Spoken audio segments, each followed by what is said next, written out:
বলো অ। বলো মনে মনে বলবে, হ্যাঁ?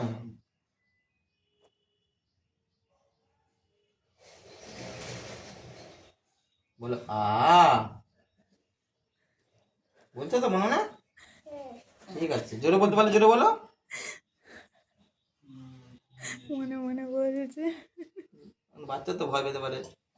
বলে অবশ্যই। না না, ও এখনো বলতে পারে এই না, জন্য একটু বললাম, মনে দেরি মনে করে কি বলে? শিখছে সব। কথাটা দেরি হয়ে কথাটা গেছে। একটু দেরি বলো, করেই শেখে। দীর্ঘই। অনেক ই করলাম, সব বকছে ওদের। বসলাম ধরছিল না পেন্সিল, বলো আরেকটু আচ্ছা ধর, তুমি ধরো পেন্সিলটা ধরো। হ্যাঁ মা নেবে তো, মা নেবে না, হয়ে গেল। ঠিক আছে বাবা লিখে দাও।